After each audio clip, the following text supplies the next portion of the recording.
এই তো ভিডিও করতে হবে,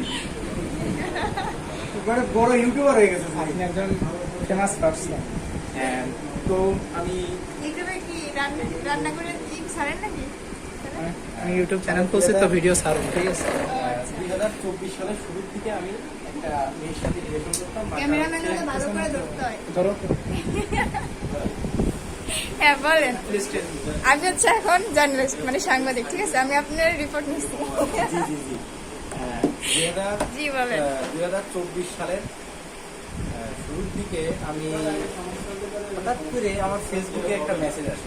আচ্ছা মেসেজ আসে, হাই লেখা সাথে মেসেজের রিপ্লাই দিই, দেওয়ার পরে মানে ছেলে মানুষের নাম আই। তখন জিজ্ঞাসা, আমি আবার রিটার্ন করে জিজ্ঞাসা করি আপনার নাম। তখন বলে আমার নাম হচ্ছে জান্নাত, ঠিক আছে? আমার তাহলে ছেলে মানুষের নাম দেওয়া কেন? বলে যে আমার ভাইয়া দেশে নাম, দেশে শয়তানি করে। সেদিন আমি তাকে ওইভাবে প্রপোজ করে দিই। আস্তে আস্তে তার সাথে আমার রিলেশনের সম্পর্কটা গভীর হতে থাকে। তাকে দেখছিলেন কি? হ্যাঁ হ্যাঁ দেখছিলাম, সরাসরি দেখছিলাম। আস্তে আস্তে রিলেশনের সম্পর্ক গভীর হতে থাকে। আস্তে আস্তে তার সঙ্গে আমি 2 বার দেখা করি। ও 2 বার মিট করা হয়েছে? প্রথম একবার দেখা করি, মিট করি, তারপর 2য় বার মিট করি। এর মধ্যে অনেক ঘটনা ঘটে যায়। 2য় বার মিট করার সময় তার বাবা ঠিক পেয়ে যায়। ঠিক পেয়ে যাওয়ার পরে তার ফোন টোন আটকে যায়, তার সাথে আর আমার কোনো যোগাযোগ রাখতে দেয়। আচ্ছা সে আবার আমার সাথে রিলেশন চলাকালীন সময় তার আবার অন্যদিকে একটা ইয়ে ছিল। আসলে বিষয়টা হচ্ছে কি, বিশ্বাসই সব থেকে বড় কিছু। ডবল ক্রসিং করতেছিল। এই যে ফেসবুক, এই টিকটক, ইমো, হোয়াটসঅ্যাপ, এই ধরনের সোশ্যাল যে ধরনের অ্যাপ্লিকেশনগুলো আছে, এগুলোর পাসওয়ার্ড রাখার কোনো প্রয়োজন নাই। আসলে তার প্রতি বিশ্বাস সব থেকে বড় কিছু। তো তারপরে আস্তে আস্তে তার সাথে আমার রিলেশনটা ভেঙে যায়। ভেঙে যাওয়ার পরে আমি মানসিকভাবে অনেকটা ইয়ে হয়ে যায়।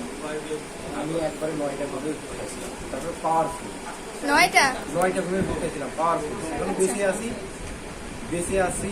আমার এটা হচ্ছে আমার আল্লাহ আমাকে বাঁচিয়ে রেখে বেঁচে আছি। হ্যাঁ ঘুমের সব খাওয়ার আগে আমি ইয়ে দিচ্ছিলাম এদের সাথে। আমার গলায় এখনো দেখা আছে, এখনো দেখা আছে। হাই আল্লাহ, এগুলো করছেন কেন? এইগুলো করছি একটা মেয়ের কারণে, ঠিক আছে? তারপরেও সে আমাকে বুঝতে পারে নাই। আমার এক বড় ভাই আমাকে বাঁচাইছিল। তারপরে আমি আস্তে আস্তে কি করি, তাকে আমি আস্তে আস্তে ভুলে যাই। আমার লাইফে ভালো একজন পারফেক্ট মানুষ, সুন্দর একজন মানুষ, তার সাথে কথা বলা দেখলেন, ভালো একজন পারফেক্ট একজন মানুষ আছে।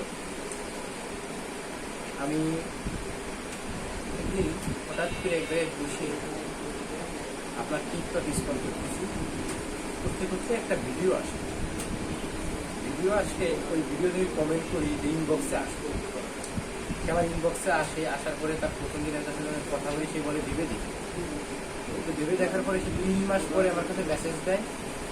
মেসেজ দেওয়ার পরে ওইভাবে টিকটকে শুধু মেসেজ হতো। একদিনকে প্রায় ঈশান নামাজের পরে সে আমার কাছে নাম্বার দিল। তার নাম্বারে ফোন দিলাম। ফোন দেওয়ার পরে তার সাথে আমার প্রথম দিনই 1 ঘন্টা কথা হয়েছিল। তারপরে আস্তে আস্তে কথাবার্তা হয়, আস্তে আস্তে ইয়ে করে। আমি ফোনের কথা বলে আর কি ভীষণ বেরিয়েছিলাম, তো বেকার ছিলাম, তো মানে ফোনের কথা বলে সেরকম একটা পোষাইতো না। আর তাকে বললাম যে ইমো অ্যাকাউন্ট দাও।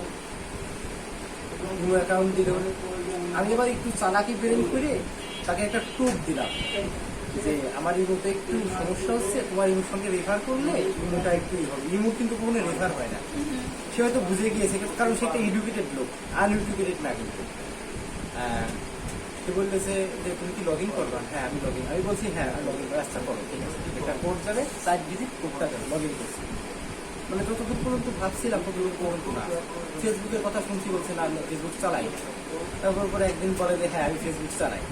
ফেসবুক অ্যাকাউন্ট লগ ইন করলাম, অল এভরিথিং সোশ্যাল যা আছে সব কিছু লগ ইন করলাম। লগ ইন করার পরে আমি তাকে খুব সন্দেহ করতাম, মানে তত দূর না, ঠিক আছে? মানে তার থেকে অনেক ভালো। একদিন রাত্রে তার সাথে কথা বলি। আমি দেখছি যে তার খালাতো ভাই তার মেসেঞ্জারে মেসেজ দিয়েছে, বলছে যে ভাইয়া মেসেজ দিয়েছে, একটা ভয়েস মেসেজ দিয়ে। এর মধ্যে আমি হঠাৎ করে কথা বলে উঠছি, কথা বলে উঠলে তোর ভাই দেখি মেসেজ দিছে, তোর পাশে কে, মানে ফোনের কথা কিন্তু ভয়েসের মধ্যে ঢুকে গেছে, তোর পাশে কে। তখন ও বলছে যে আপনার ছোট ভাই। ছোট ভাইকে আশা করতে তাহলে বল। বন্ধুরা, আজকের মতো আমরা এখানে শেষ করতেছি। ইনশাল্লাহ আমরা